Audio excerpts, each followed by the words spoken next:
देखिए इस वीडियो के अंदर हम बात करेंगे कि वाइल और डू वाइल के अंदर बेसिक डिफरेंस क्या है।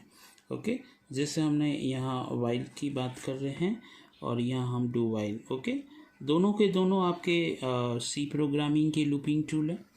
दोनों ही जो भी रिपीटेशन के लिए आप स्टेटमेंट देते हैं उनको बार बार रिपीट करते हैं जब तक कंडीशन ट्रू होती है। हालांकि जो एक डिफरेंस है, जैसे यहाँ पर कहा जाता है या हम जनरली कहते हैं या पढ़ भी रहे हैं हम इस बारे में कि वाइल जो होता है पहले कंडीशन चेक करता है ना, इसलिए इसे एंट्री कंट्रोल लूप कहा जाता है। ठीक है, और डू वाइल जो है वो लास्ट में कंडीशन चेक करता है, इसलिए इसे एग्जिट कंट्रोल लूप कहा जाता है। ओके, एग्जिट कंट्रोल लूप है। अब देखिए दोनों के अंदर यदि अपन बेसिक एक डिफरेंस की बात करें तो देखिए यहाँ थोड़ा सा आपको एक एग्जांपल के तौर पे मैं समझा देता हूँ। दोनों में सेम कोड लिखता हूँ। देखिए जैसे यहाँ पर मैंने एक आई वेरिएबल है, उसमें 1 है। ओके, देखना यहाँ पर हमने वाइल कीवर्ड लिखा आपका, जो भी इसका सिंटैक्स है उसके अनुसार कि आई लेस देन 1। ओके, हमने लेस देन 1 किया और यहाँ आके हमने प्रिंटफ स्टेटमेंट यूज कर दी और प्रिंटफ के अंदर %d/n और हमने आई को प्रिंट करवाया और आई असाइन i+1 हमने कोड यहाँ पे लिखा। ठीक है, सेम कोड हम डू वाइल में लिखना चाहते हैं तो कैसे लिखेंगे। देखिए वो क्या वो है इनिशियलाइजेशन, वही हो गया आपका आई असाइन 1। उसके बाद यहाँ पे डू कीवर्ड आ जाएगा। सेम कोड आप एज इट इज़ यहाँ लिख रहे हैं, कोई चेंज नहीं कर रहे हैं किसी तरह का, %d/n और ये आई। ठीक है, उसके बाद यहाँ पे I assign i+1 same code, ये ब्लॉक आपका बंद हो गया। यहाँ पर पहले कंडीशन होती है, यहाँ बाद में कंडीशन आपकी चेक होती है। वाइल सेम कंडीशन दे रहा हूँ मैं, देखिए आई लेस देन 1। ठीक है, यहाँ सेमीकोलन आएगा, यहाँ सेमीकोलन नहीं आएगा। ठीक है, तो अब इन दोनों को हम ट्रेस करते हैं, है ना, इसको ट्रेस करते हैं कि एक्चुअल में इन दोनों का आउटपुट आएगा क्या। ठीक है, वो देखते हैं। तो देखिए जैसे वाइल की बात करें तो कंट्रोल यहाँ ट्रांसफ़र हुआ। ठीक है, हम यहाँ पे ऐसे लिख लेते हैं कि आई की वैल्यू 1। ओके, ये आई की वैल्यू 1 हो गई। मैं यहाँ बना देता हूँ कि आई की वैल्यू इसमें अभी 1 है ना, 1 स्टोर है। यहाँ आया 1 लेस देन 1, आई में 1 है इसलिए मैं यहाँ पे बोल रहा हूँ 1 लेस देन 1। अब 1 से छोटा तो होता ही नहीं है ना, जब 1 से छोटा नहीं होता है तो कंडीशन क्या हो गई, फॉल्स हो गई। और जैसे ही फॉल्स हुआ तो कंट्रोल सीधा इस ब्लॉक को क्या करेगा, स्किप कर जाएगा, सीधा बाहर आ जाएगा। और जब बाहर आया तो कोई आउटपुट मिला ही नहीं, यानी आउटपुट आपका क्या होगा, बिल्कुल कुछ भी नहीं होगा, नील, नो आउटपुट। ठीक है, यानी आपको रिजल्ट जो होगा इसका रिजल्ट कुछ भी नहीं मिलेगा। Okay, no output. अब सेम कोड लिखा है हमने, देखिए सेम कोड i1 है, यहाँ पे भी 1 है। वाइल की कंडीशन यहाँ पे भी वो की वो वाइल की कंडीशन। प्रिंटफ में आई और i+1 है, वो का वो है। बस तरीका डू वाइल का खुद का है और यहाँ वाइल का खुद का। अब सेम कोड देखिए यहाँ पे क्या होता है। ठीक है, तो यहाँ देखिए जैसे ही कंट्रोल यहाँ पे आया, ठीक है, ट्रेसिंग के अंतर्गत, तो आई की वैल्यू हो गई 1। ठीक है, आई की वैल्यू 1 होते देखिए सीधा अंदर आ गया। अब कोई कंडीशन चेक नहीं हो रही है तो सीधा जब अंदर आ गया यहाँ पर, तो आई की वैल्यू करंट वैल्यू क्या है, आई की करंट वैल्यू 1 है। यहाँ पे मैं बना देता हूँ, ये आई की करंट वैल्यू 1 है। ओके, तो 1 प्रिंट हो जाएगा। ओके, तो यहाँ पर आउटपुट के रूप में आपको 1 मिल जाएगा। ठीक है, 1 मिलने के बाद यहाँ पर देखिए स्टेटमेंट एग्जीक्यूट होगी, आई असाइन i+1, यानी 1+1, आई में 1 है, 1+1 कितना बना 2, तो आई की वैल्यू चेंज होकर 2 बन गई।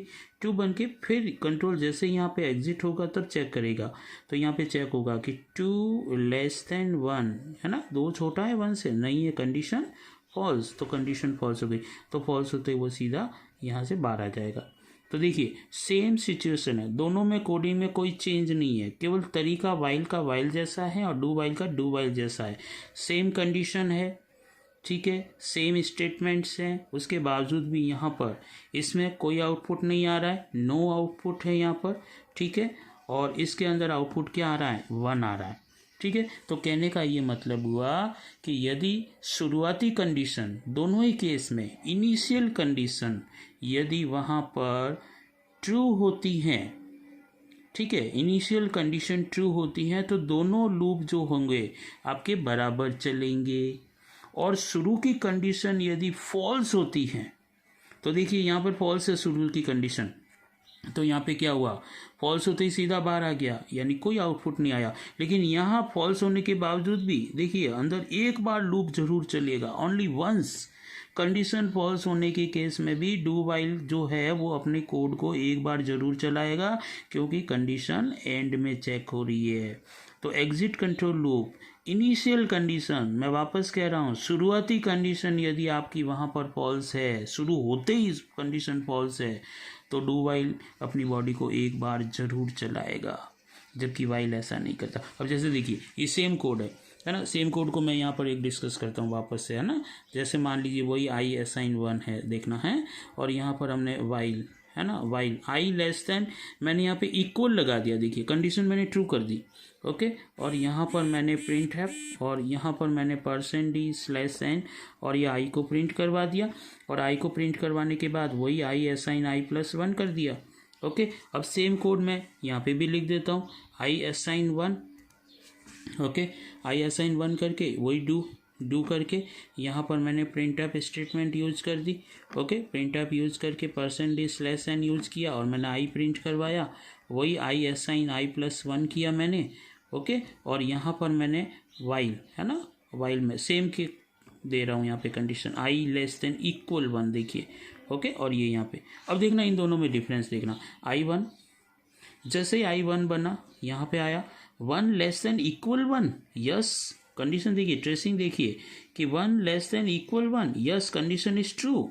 तो जैसे ही कंडीशन ट्रू हुई, अंदर आया, आई की वैल्यू क्या है अभी 1, है ना, आई की वैल्यू क्या है हमारे पास 1, तो वो आउटपुट के रूप में क्या प्रिंट कर देगा 1, आउटपुट के रूप में 1 प्रिंट हो गया। अब 1 प्रिंट होते ही यहाँ पर आया कंट्रोल, ओके।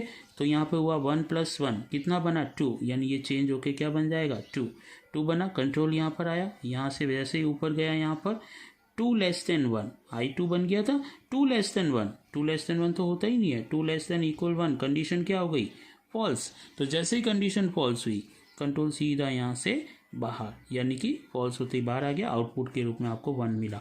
अब देखिए सेम कोड हमने डू वाइल के अंदर भी लिखा हुआ है, i1, ओके। जैसे यहाँ पर आया सीधा अंदर, कोई कंडीशन चेक नहीं हो रही है, तो आई की वैल्यू क्या है 1 है अभी, यहाँ देखो बना देते हैं इसको, ये आई की वैल्यू 1 है, यस 1 है, तो आउटपुट के रूप में आपको 1 मिल जाएगा वहाँ पे, ओके। जैसे ही आउटपुट के रूप में 1 मिला, फिर यहाँ आया 1 + 1 कितना बना आई 2, तो आई की वैल्यू चेंज होकर 2 बन गई। अब यहाँ पर आया कंडीशन, है ना, चेक करने के लिए, तो यहाँ पे कंडीशन क्या चेक हुई 2 less than equal 1, condition false. जैसे ही कंडीशन फॉल्स हुई, कंट्रोल सीधा बाहर, ओके, सीधा बाहर आया, देखिए इसमें भी 1 है, इसमें भी 1 है, दोनों का आउटपुट सेम आ रहा है, ओके। तो कहने का मतलब ये हुआ कि इनिशियल कंडीशन यदि ट्रू है तो दोनों लूप सेम वर्क करेंगे, उनका आउटपुट भी सेम आएगा। लेकिन शुरू की कंडीशन यदि ये फॉल्स है, शुरू होते ही कंडीशन फॉल्स है, तो यहाँ पर वाइल जो होगा वो नहीं चलेगा, वो अपने कंट्रोल को सीधे ब्लॉक से बाहर भेज देगा, जबकि डू वाइल ज़रूर चलेगा। तो डू वाइल इसलिए ज़रूर चलता है क्योंकि इसमें कंडीशन बाद में चेक होती हैं, इसलिए वो कंडीशन फॉल्स होने पे भी एक बार ज़रूर चलता है। रिपीट कर रहा हूँ वापस से, वाइल और डू वाइल में बेसिक डिफरेंस ये है कि शुरू की कंडीशन यदि फॉल्स होगी तो दोनों लूप के अंदर जो फ़र्क नज़र आएगा वो ये होगा कि वाइल तो एक भी बार नहीं चलेगा, कोई आउटपुट नहीं मिलेगा, जबकि डू वाइल में आपको आउटपुट मिलेगा, एक बार वो ज़रूर चलेगा।